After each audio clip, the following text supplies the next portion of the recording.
director of the Greater Manchester Film Festival. Michael now. Pardon? Michael now. Yeah. Oh, okay. Is that okay? Yes. I didn't have anywhere to show it. Seriously, I mean, I know the Salford Film Festival, I know Kino, Salford Film Festival I'd worked on. The ambition wasn't there. And, you know, and that's obviously proven because it's not in existence anymore. And I just wanted Manchester to have a film festival that had balls and that could actually be proud of having a film festival, and one that could potentially, in like maybe 5, 6, 7 years' time, rival the likes of Edinburgh. Okay, so for me, it was born out of having nowhere to scream my word on a grand platform in that respect. So for me, that was what was integral. For me, that was the burning passion, that was the burning kind of driving force. Like, Manchester deserves one.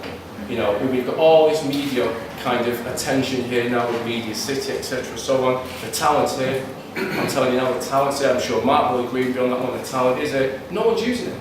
No one's tapping into it. They're bringing all them up from, nothing wrong with the Londoners. We're bringing everyone up from London to work on northern-based productions. I just can't get my head around that. It was, I mean, it was really important as well for us to kind of get a film festival out of the film community. I know it sounds a bit odd, but one of the sort of weaknesses that we found is the fact that whenever there's festivals that happen, it tends to be that sort of same film or arts crowd that want to go. Whereas, you know, I'll give you a really great example. We had our short film program, and we had some unbelievable pieces of work there. You know, some of them were like real micro budget things. Some of them were, you know, much more spectacular. What was a graduation film? Yeah, one was a graduate animation. It was amazing. But most of the people that came to that had never seen a short film before. They'd never even thought about watching a short film, and they just come anyway. I want to watch it because I'm curious. And they're the ones who really took something away from it. And it was getting if you like, the general public to come and experience different types of cinema, different types of films they might not always see. And a lot of the feedback that we got was, oh my God, I never thought I'd see a film like this, or I got really inspired, the story was really great. And then you kind of say to people, well, of course the story's great. If you're going to make a film for 35 grand, you can't afford special effects. It's got to be a good story. Otherwise, how are you going to hold someone's attention for that long? So making it completely inclusive. Very diverse. It was very diverse. Critical to what we're doing. Yeah. I mean, there's not many film festivals out there doing anything for kids, really. And I can't get my head around that, because that's your next generation. You know, you need to be inspiring the next generation, and they're your next creatives. Yeah. And I've got a 7.5-year-old son, and I know from first-hand experience that he's looking to get into filmmaking because he sees his daddy as a filmmaker. Do you know what I mean? So I know from first-hand experience, and there's nothing out there for them. You know, they might have little film clubs and stuff, but not for that age. So, you know, it was really important for the team to actually put on a very diverse program from knee-high to the senior citizen that we, you know, could kind of transcend that curve. And there's also, you know, for creatives, there is actually, and it's hard to get funding, but there are good pools of funding out there. And commercially, you know, you're only going to start to tap into that funding once you prove that your film has an audience outside the creative community.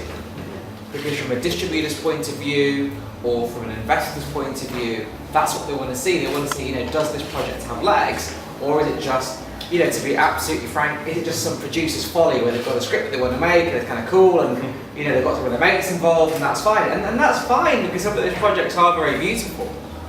But to turn something from a script into something which is commercial requires you to have that wider audience to test it. Requires us to have, you know, a great location, a great cinema. You know, we were using commercial cinema equipment. A lot of our film submissions, you know, they had to really work hard to prep things for the right format for a cinema like that. Well, we don't know that now. Yeah. Well, yeah, we figured that out. You know, 5 days before we were screening, and we get a really big bill to produce all our cinema cartridges and things. So yeah, that was fun. Did you have a question? Did you handle it? It's one of the big weaknesses about the creative industry in the Northwest is you do have, you know, great pockets of activity, but there's lots of kind of fences around them. And you tend to find that there's an incredible group over here, and an incredible group over here, but they're actually, they just don't really want to engage with each other. So what we're trying to do is, you know, it's the same thing when we're making movies, we sort of bring a bit of the attitude that you see in the US where people realise that it's better to own 10% of £1 million than all of nothing. And that's why a lot of companies and a lot of projects stay small in the UK, because people don't want to share the wealth. They don't want to give other people ownership over what they're doing, and they're very unrealistic about the amount of ownership they can keep if they're going to invite other partners. Because to give you an example, through film funding, when you approach producers and directors, the amount of equity they want to keep in their projects, when they're very high risk projects, and it's very high risk money on the table, it's unrealistic. Whereas you go to the States and the producers there know the score and they give up a lot more equity. And it's not because investors are being dicks with them, it's frankly because it's a very, very, very high risk thing to invest in. And there is a little bit of that spoiled-minded mentality as well. Massively. You do get, unfortunately, and there is a lot of this closed off at this fight. Why don't you just open up and you might actually get something out of this? I mean, give you an example with that. A lot of film festivals charge license fees to people who want to use their brand to do other fringe events and things. Our agreement was a bit different, which was, if you want to organise something, just talk to us. If we like it, you can use the brand. We want as many people as possible to get involved with what we're doing and do their own little film festival events or whatever they want. We actually, a guy approached us just over a week before our festival and I've got an idea for this event that I want to run with you. We gave them top billing. They pretty much opened before Real Manners with one of their projects because we thought this is really cool. Yeah, they funded it. Yeah, they just kind of tagged along with it. We just wanted to be inclusive. That's all. It's something for the city. It's not something. But it was hard this year because we had literally two days. We opened on a Friday night. We had Saturday, Sunday. We had to be really, really stringent with the content because we only had a certain amount of budget to work with to pay for the cinema venues and so on. So we have to be really concise with what we're putting in there. So obviously, next year we'll be able to actually offer out more opportunities because obviously we've kind of started now. We've got that track record to a degree, so it gives us that license to open up, and have more conversations with other establishments and entities in the creative sector, especially hopefully filmmaking. But this year was really, we had to be really kind of, tight with what we were doing because obviously, you've got limited time and limited money to work with. You have to maximise that, make as much noise as you can in year one, then year two becomes a little bit easier because we had to set literally everything up, didn't we, on the website, logistics, admin, etc., etc., etc. So all that's done. So now hopefully, well, it's never easy, but next year will be a little bit easier because a lot of it's kind of all the infrastructure's in place.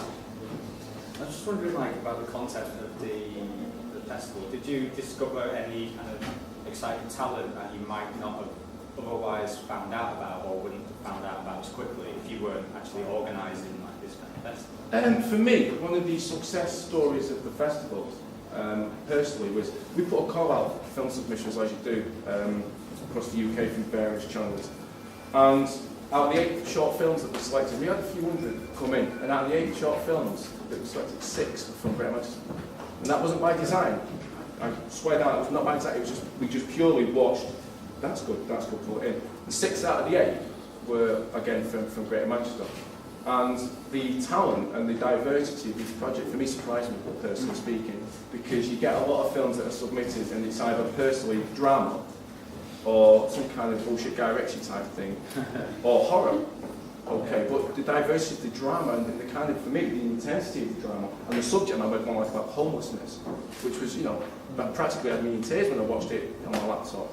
We had one about a guy who was post-traumatic stress syndrome from the Gulf War or whatever, and that was fiction.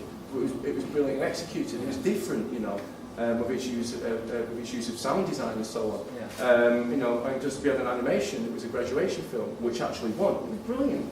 I'll tell you what, all of it really surprised me in terms of the quality of films that came in, and a lot of them has not really, when we looked at the CV of where they submitted it, they'd not really submitted it to any of the film festivals. Maybe 1 or 2 did. So it was like, why are you sending this out? This is bloody good. So that was, for me, that was a surprise when seeing these short films come in of quality, but didn't seem to have, I don't know, whether it was the ambition or the finance to submit to film festivals. You actually, one of the interesting things was that the films that came through with the great CVs or whatever, they were really formulaic. You kind of find there's this sort of thing where people will read all the books and they'll go to all the seminars and they'll do this and they'll do this, but then the creative outputs kind of based around what people have taught them a film ought to be, or what people have taught them a script ought to be. And it kind of it takes the soul out because it becomes a bit, they're very well produced, but it's a bit paint by numbers. There's no emotion in it. Whereas you'll find that oftentimes somebody just who is passionate about film or just picks up a camera and just gets going with it, what you get is truly incredible. And it's a really interesting balance about what is required academically and what isn't. But you know, again, I mean, I'm talking about more than half of our entries were very good, but they were just very formulaic, and it was very much how you're taught to do something. And they're just the same.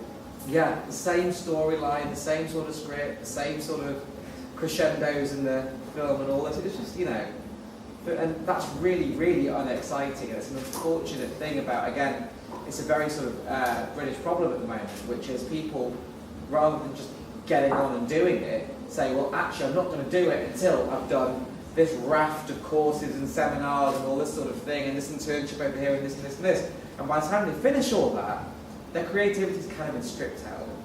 They become conditioned. Yeah. Well, our opinion. Yeah. That's it. I mean, you know, I have no formal education whatsoever. I just got off my ass and made it happen because I was passionate about something.